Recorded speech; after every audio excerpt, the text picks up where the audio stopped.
आज हामी सम्पूर्ण मण्डली परिवार आज हामी चर्चमा भेला भयौँ हामी इस्टर सन्डेको र्यालीको लागि, किनकि प्रभु येशू पुनरुत्थान भएको दिन हो आज। अनि यसरी यो उत्सव मनाउने हामी सबैजना यसरी चर्चमा भेला भयौँ। सबैको हातमा येशूमा जीवन छ, येशूमा मुक्ति छ। येशूले भन्नुभयो पुनरुत्थान जीवन म नै हुँ। यो सबै कुराहरू चाहिँ हामीले लेखेर भनेको होइन, यो चाहिँ परमेश्वरको वचनमा लेखिएको छ र परमेश्वरले भन्नुभएको छ पुनरुत्थान जीवन म नै हो।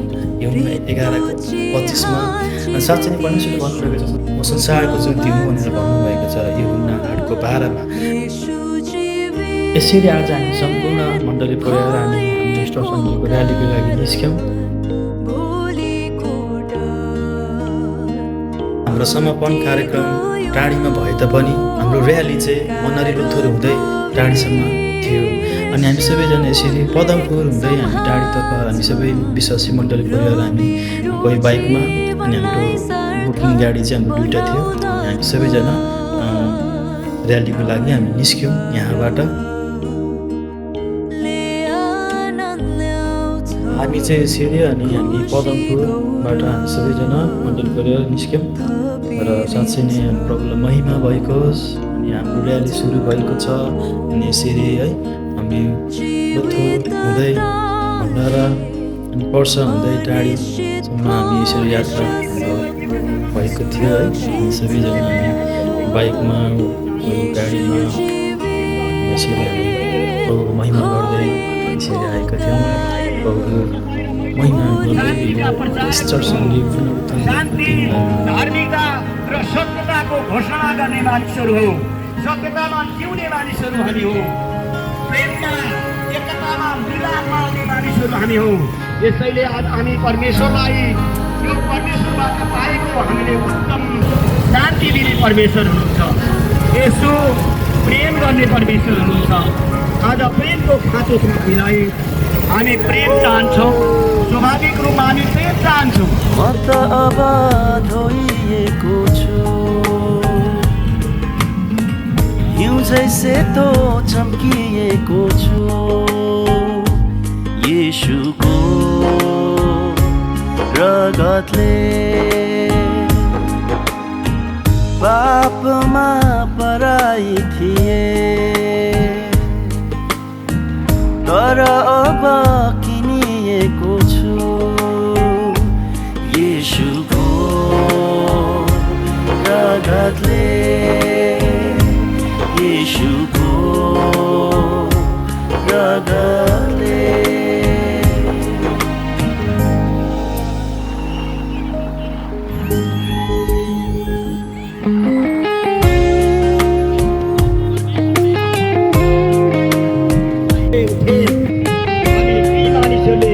सके कि यसमा साँच्चै मुक्ति छ। सुन्दर बगैँचामा टुटेको सम्बन्ध कल्भरी डाँडामा निम्ति जोडियो। परमेश्वरको पुत्र येशूले आफ्नो सन्देश दिनुभएको छ। अनाज्ञाकारिताले ल्याएको दण्ड, क्रुसमा सबै माफी परमेश्वरलाई विश्वास गर्ने परमेश्वरका जनप्रिय आदरणीय बाबालाई दिदीबहिनीहरू, क्रुसको त्यो कष्ट येशू ख्रीष्टले सहनुभयो। फर्काइ ल्याउन पिताका मलाई अमूल्य रगत बहाउनु भयो। पापी हृदय फेरिएको छ, मन पनि नयाँ हुँदैछ। येशूको रगतले शत्रु भई बाँचेको थिए, अब मित्र बनिएको छु। येशूको रगतले, येशूको रगतले।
प्रभुको महिमा गर्नको लागि आज हामी भेला भएका छौँ।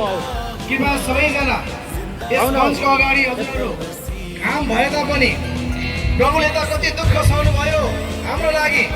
आज हामी एकछिन 1-1.5 घन्टाको लागि हामी यो घामलाई सहेर भए पनि हामी प्रभुको महिमा गर्नको लागि आउनुहोस् हामी सबैजना यस मञ्चको अगाडि हामी सबैजना भेला हुनेछौँ। तपाईँको उपस्थितिले निश्चय हामीलाई पनि जोस जागर मिल्नेछ र यो कार्यक्रमलाई भव्य र सभ्यताको साथमा हामी अगाडि बढाउनेछौँ। त्यसो भए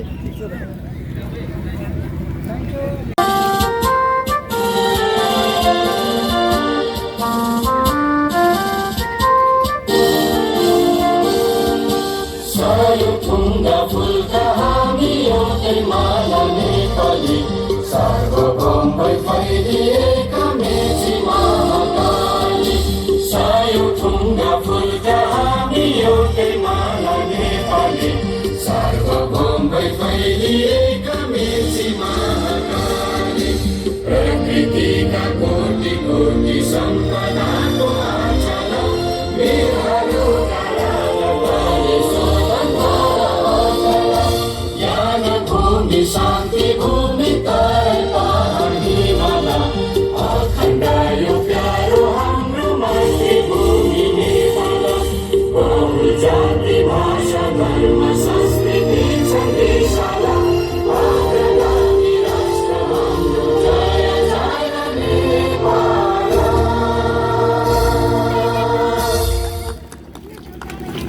हुन्छ, धन्यवाद।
पूर्वी चितवनको आवाज यति नै हो होइन? कोही आवाज है त हल्ला चाहियो। हालेलुया। once more हालेलुया। अझै पुगेन जस्तो लाग्यो, गर्मीले होला, थाक्नु भएको छ। ल एकचोटि once more, त्यसपछि हामी साँच्चै नै प्रभुको स्तुति, प्रभुलाई हामी धन्यवाद दिनेछौँ। प्रभु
त्यसपछि हामी प्रभुको स्तुति आराधना महिमा उहाँलाई हामी गर्नेछौँ। हालेलुया। ओके, आउनुहोस् हामी उहाँको महिमा गर्नेछौँ। हाम्रो हातहरू चाल्दैछौँ सबैजनाले, हाम्रो दुवै हातहरू चाल्दै।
हामी सबैले हात उठाउनेछौँ।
प्रभु हामी धन्यवाद दिन्छौँ प्रभुको त्यो अमूल्य प्रेमको लागि। स्वर्गलाई छोडेर आउनुभयो हामी जस्तो पापी मानिसलाई उद्धार गर्नको लागि। संसारमा उद्धारकर्ता मुक्तिदाता बनेर आउनुभयो। साँच्चै नै यस समयमा प्रभुको नाउँलाई हामी सारा आदर महिमा पूर्वी चितवन संयुक्त रूपमा हाम्रा क्रिस्चियन समुदायहरू मिलेर धन्यवाद छ। हामी जोरदार ताली बजाएर आजको सङ्गीत झुन्डालाई हामी ताली बजाएर धन्यवाद दिनेछौँ। प्रभुमा पास्टर अगुवा तथा सम्पूर्ण विश्वासी जनहरूमा म आजको यस कार्यक्रम सञ्चालक, यस कार्यक्रमका सचिव पास्टर ज्ञान अधिकारीको तर्फबाट जय मसीह। यो घाममा तपाईहरूको उल्लेख्य उपस्थितिलाई देख्दै गर्दाखेरि धन्यवाद छ प्रभु। यो कार्यक्रमको लागि धन्यवाद धन्यवाद धन्यवाद चाहँदै प्रभु हामीहरू साँच्चै नै हजुरकै महिमाको लागि यसरी उपस्थित भएका छौँ।